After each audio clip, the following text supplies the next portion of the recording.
Oi, gue mau nanya satu hal sama lo nih.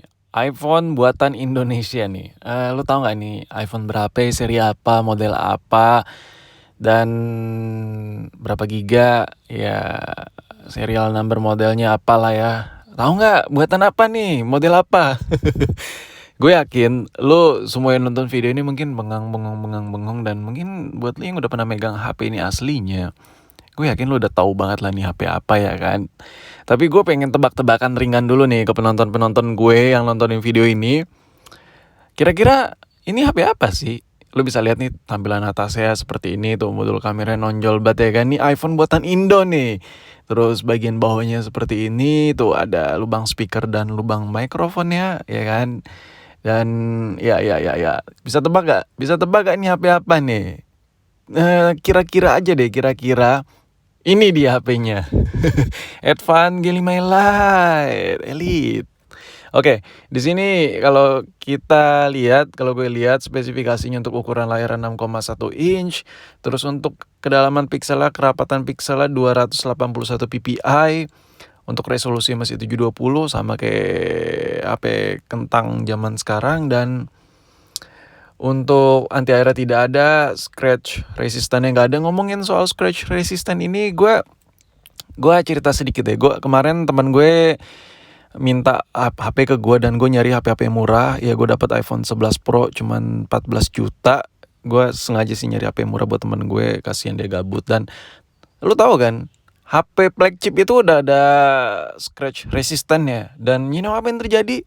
Itu HP banyak baret-baret halus cuy. Jadi scratch resistant ini hanya apa ya membantu aja. Kalau udah ada anti gores gitu dari pabrikan, itu nggak ngejamin 100% bertahan lama terhadap goresan-goresan yang akan lo lakuin di HP lo. Contoh misalnya kayak nggak sengaja ke tindih-tindihan koin di dalam kantong celana atau kunci, atau nggak sengaja jatuh dan kebeset ngeset gitu HP lo, nyeset gitu di aspal atau apalah. Jadi menurut gue ini hanya membantu aja. Terus untuk dimensinya lo bisa lihat sendiri, kecil, ya mirip-mirip kayak seri 6. Dan ngomongin soal chipset nggak usah diomongin lah, nih HP murah. Nah, yang pengen gue bahas adalah kamera. Pertama dari desain kameranya dulu nih.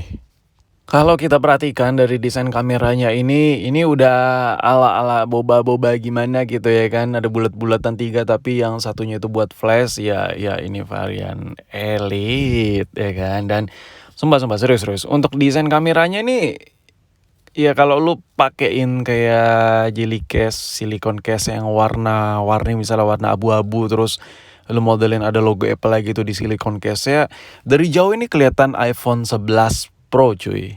Yakin gue, kelihatan banget iPhone 11 seriesnya. Kalau dari jauh ya, dengan menggunakan silicone case dan ditambahin ala-ala logo Apple gitu. Ya kreatif sikit-sikit lah ya kan. Biasanya orang nyamain G5 yang non elite, gue yang varian elite aja lah. Beda tipis gitu, beda sikit gitu.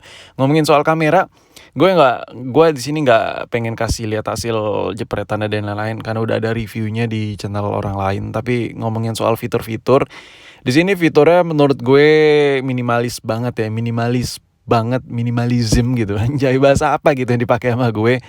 Lo bisa lihat ada flash on off-nya di pojok kiri atas, terus setelahnya ada HDR, terus ada mode-mode buat ya ini mode wajah cantik atau apalah seperti itu semacamnya. Terus ada buat ngerubah warna tone dari hasil jepretan secara langsung. Terus yang paling pojok kanan atas itu switch untuk move ke kamera depan. Nah, jadi untuk pengaturan kameranya ya gitu-gitu aja sih. Nah, ini nih soal masalah layar yang ada di HP ini, ada satu sih yang gue sesalkan. Kemarin gue review HP Advan NASA dan itu layarnya gue suka banget, tapi tidak di HP G5 si Elite yang satu ini. Kenapa ya? Karena layarnya silau banget cuy. Lu bisa lihat sendiri men, ini layarnya kayak putih banget ya kan. Biasanya kalau HP-HP zaman sekarang itu ya HP-HP kentang juga udah mulai banyak ya kan. Jadi kalau di slip gitu kelihatan gelap banget, jadi kelihatan padat warnanya ketika dinyalakan. Tapi si Advan ini rada-rada kayak HP-HP Cina pada umumnya pada saat ini lah ya. HP-HP Cina masih banyak kayak gitu. Dan lu bisa lihat sendiri nih kalau gue cerminin ya kan, ini ngereflektor banget nih posisi tangan gue. Lu bisa lihat tuh jari-jari gue. Jadi menurut gue ini efeknya apa sih kalau dipakai? Efeknya ya kalau lu pakai di outdoor, di bawah sinar matahari terlebih, atau di indoor yang cahaya lampu yang cukup banyak, yang cahaya ruangannya cukup terang, ini akan ngebuat lu silau karena dari layar sendiri seperti ini. Tapi kayak sih gue memaklumin sih, mungkin Advan ngedesain HP ini buat low cost production, atau ya memang HP ini diciptakan seandainya rusak, konsumennya tuh ganti layar itu nggak terlalu mahal. Karena untuk layar silau-silau seperti ini kualitas, bukan kualitas ya, material dasarnya itu basicnya tuh harganya murah, jadi untuk ganti LCD nggak terlalu mahal. Beda dengan LCD yang hitam pekat ya, si Redmi yang lagi lu lihat ini. Jadi menurut gue ya mungkin cukup signifikan ya, lu bisa lihat yang di atas si Redmi, yang di bawah si Advan, hitam putihnya tuh kelihatan banget kan. Yang si Redmi pekat banget, yang si Advan G5 Elite ini terlihat silau sekali. Jadi ya begitulah ya, kalau buat dari selipnya aja udah kelihatan banget silau, udah mantul-mantul gitu ya kan. Kayak udah kayak ala-ala cermin gitulah. Apalagi dinyalakan dan di luar ruangan yang terang banget, dan itu bakal kesusahan banget buat dipakai. Jadi menurut gue ada plus minus sih. Minusnya ya silau-silau gimana gitu ya kan, kayak kurang nyaman gitu. Plusnya kalau seandainya retak, amit-amit jatuh dan lain-lain, itu lu ganti parts untuk komponen LCD nggak terlalu mahal. Tapi overall, terlepas dari masalah silau-silauan, ini kalau dipakai tampilan biasanya, kalau HP Cina itu, ini kelebihan dari HP Cina yang layar silau ya. Kalau dibandingkan dengan Advan G5 Elite yang lagi gue pegang ini untuk tampilan sartuasi ya kan, kontrasnya dan lain-lain tuh adem banget. Warna yang ada di LCD ini enak banget cuy, enak banget men. Entah kenapa mata gue nyaman aja. Untuk typing nih enak juga. Gue nggak ada miss touch dari tadi, apalagi ghost touch ini nggak ada. Tapi kalau seandainya lo pakai casan-casan yang KW-KW yang anta beranta ya kan, casan gocengan, gue yakin nih HP cenderung bakal ghost touch ya kan. HP mahal aja ghost touch, apalagi HP yang benar-benar HP untuk kelas bawah. Jadi menurut gue ya agak hati-hati sih milih aksesoris untuk chargeran. Saran gue sih ya yang bawaan Advan aja sih. Dan overall intinya untuk masalah sensitivitas gue merasa ini nyaman banget. Meskipun layarnya memang rada silau ya, kalau HP Cina itu udah silau, sensitivitasnya ngaco, jelek, nggak enak. Udah gitu layar LCD-nya tampilannya tuh bikin mata gue sakit, bikin pala pusing, nggak nyaman buat ngegunainnya. Tapi kalau di layar Advan ini nyaman banget gue make. Ya minusnya cuman kalau di luar ruangan atau cahaya indoor yang terlalu banyak lampu, alias yang ruangannya terlalu terang, agak silau aja sih. Dan ini serius, gue bukan karena ini produk buatan Indo atau apalah ya. Ini benar-benar nyaman, layarnya enak banget. Lo bisa lihat sendiri, untuk sudut pandangnya cukup luas juga. Jadi kalau dari samping dan lain-lain itu nggak kelihatan biru-biru atau kuning-kuning banget. Jadi menurut gue layarnya enak banget cuy, ajib banget sih. Minusnya kayak cuman yang gue bilangin tadi aja. Dan selebihnya enak layarnya.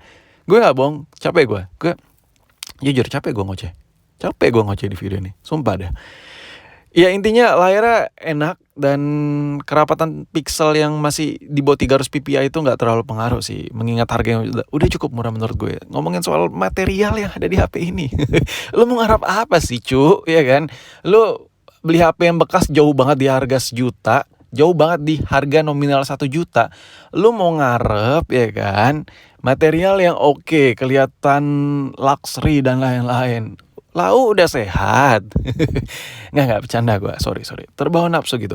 Jadi menurut gue overall HP ini worth it buat dibeli. Terlebih buat masalah kamera masih ya pas-pasan sih sebenarnya. Tapi untuk hasilnya gue ngelihat, dan lu bisa coba lihat sendiri dari review orang lain, untuk hasil kamera masih cukup lah, masih diterima dengan akal sehat, dan menurut gue masih layak. Dan untuk masalah layar nih, menurut gue minusnya cuman itu, selebihnya enak banget, ajib, enak parah. Dan ya mungkin sampai di sini aja video gue mengenai iPhone buatan Indonesia. Rada gimana gitu judulnya ya nggak sih? Tapi ya udahlah ya, namanya juga konten gitu ya kan.